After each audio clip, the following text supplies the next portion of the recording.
Bonjour tout le monde, bienvenue à cette conférence de presse du vendredi 11 mai qui portera sur l'itinérance. Alors aujourd'hui, on a deux allocutrices qui vont vous parler dans le fond de ce sujet. On aura Madame Bourdon, mairesse de la ville de Granby, et par la suite Madame Karine Lucie du groupe Action Solutions Pauvreté. Donc j'invite Madame Bourdon à venir vous parler pendant les premières minutes.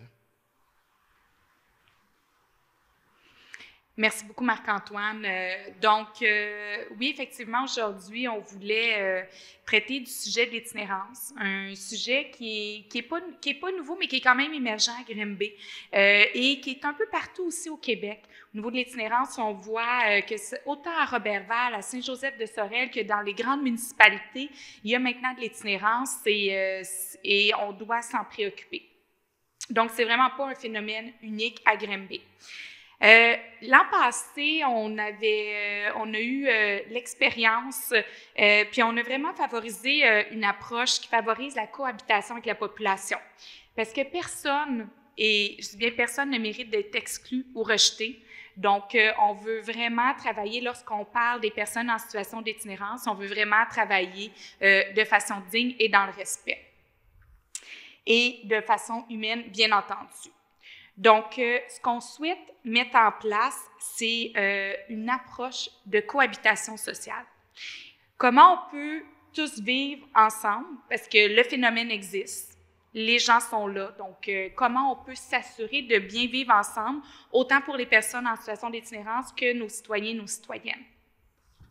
C'est pourquoi il y a deux personnes qui ont fait leur arrivée dans l'équipe au niveau de la ville, je peux me permettre. Il y a Marie-Claude Roux qu'on a présenté ce lundi au niveau du service de police, un nouveau poste qui a été créé en collaboration avec le ministère de la Sécurité publique. Et en fait, Mme Roux, c'est une agente socio-communautaire au service de police et elle sera présente sur le terrain. D'ailleurs, ça fait déjà un mois qu'elle est présente sur le terrain. Elle va voir les commerçants, elle s'assure de régler certains problèmes, fait des interventions et elle est en lien aussi avec les différents organismes communautaires. Il y a aussi Jean-Philippe Girard qui va débuter la semaine prochaine, qui est un ancien travailleur de rue qui sera notre nouvel intervenant en médiation sociale. Donc, son mandat sera de collaborer avec les personnes itinérantes, les ressources communautaires et les services municipaux, ainsi que les commerçants et les commerçantes du centre-ville.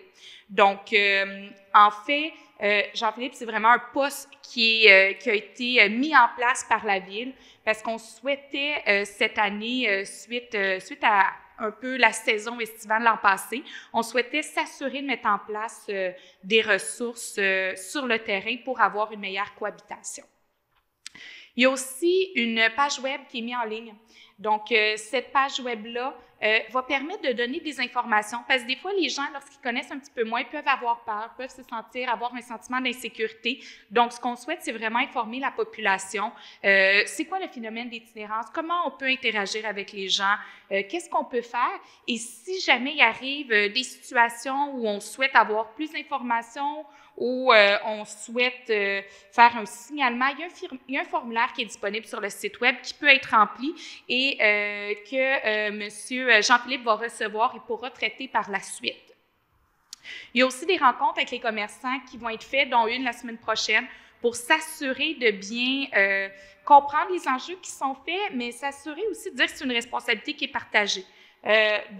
Comment on peut travailler tous ensemble pour bien s'assurer de cohabiter avec les personnes en situation d'itinérance. Donc, finalement, l'an passé, on se rappellera, on avait mis en place un lieu de tolérance à Saint-Antoine-de-Padoue. Donc, le lieu de tolérance à Saint-Antoine-de-Padoue, on a, somme toute, eu un bilan qui était positif de ce lieu-là, autant des échos des organismes communautaires que de notre service de police. Ce qu'on souhaite mettre en place cette année, il y aura 2 lieux de tolérance qui seront temporaires. Donc, qui vont être là jusqu'au 31 octobre.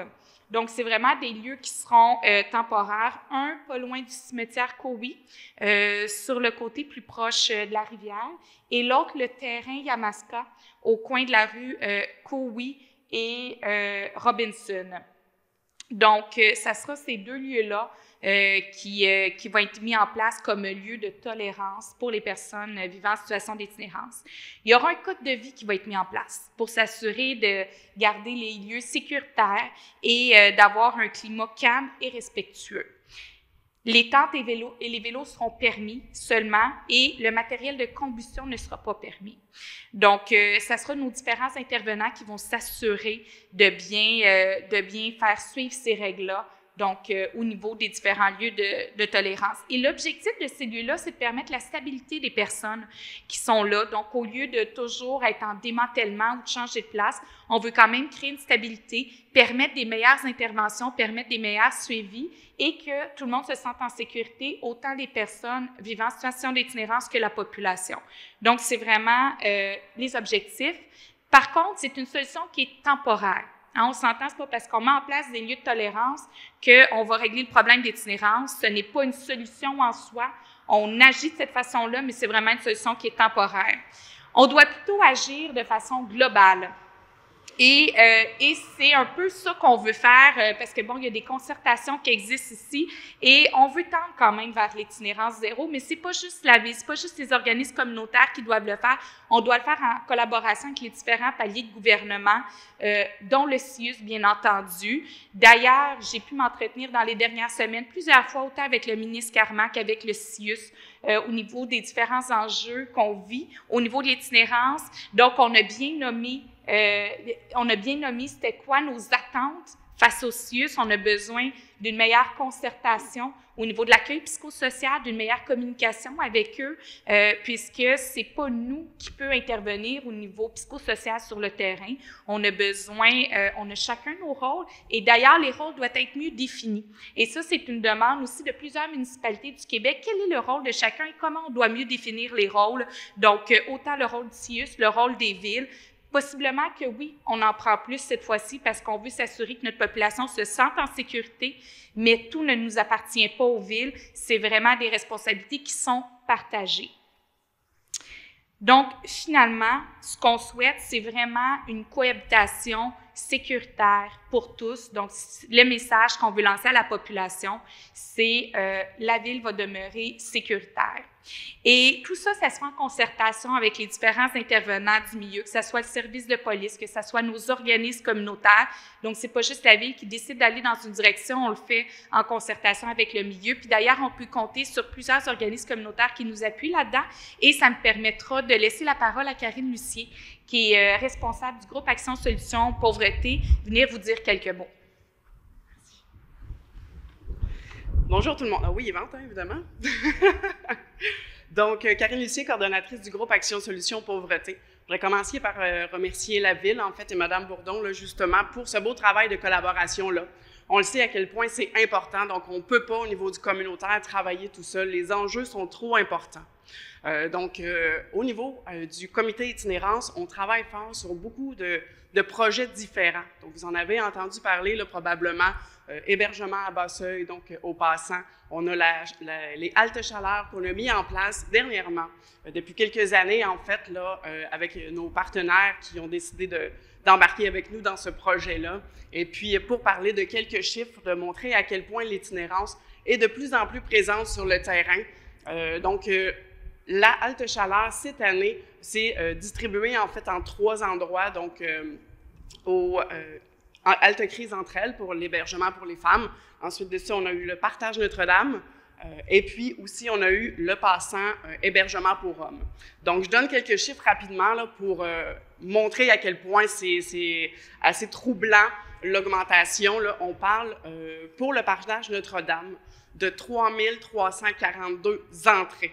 Donc, personnes qui ont mis le pied pour différents services, pour aller manger, mon Dieu, excusez-moi, pour aller manger des cheveux, justement. Donc, pour aller manger, pour aller se réchauffer, pour aller briser l'isolement social. C'est 205 nouvelles personnes qu'on n'a jamais vues et qu'on n'a jamais reconnues dans les services cette année qui se sont présentées pour demander de l'aide. Au niveau de entre elles, c'est 12 femmes. C'est quand même beaucoup là, si on considère qu'il y a 1 à 2 places aussi qui sont là pour les femmes. Et on parle d'environ 1045 personnes pour le passant qui sont venues faire une demande d'aide aussi. Alors, ces chiffres-là, ça montre à quel point on a vraiment besoin d'aide.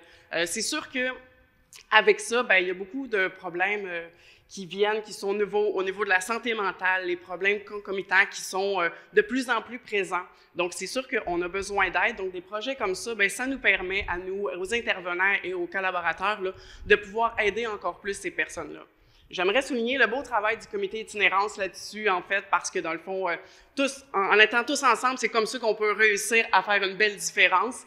Et le projet aussi, en fait, nous, on apporte des solutions, le groupe Action Solutions Pauvreté, et donc, pour faire une petite différence aussi, ce qu'on a décidé de faire, c'est le projet Alliance pour la solidarité, c'est de sensibiliser les gens à ce que vivent les personnes en situation d'itinérance, mais on veut aussi faire comprendre aux commerçants et à la population qu'on est très sensible à ce que vous vivez. Puis on comprend que c'est pas toujours facile d'interagir des fois avec des personnes quand on n'a pas les connaissances parce que vous n'êtes pas des intervenants.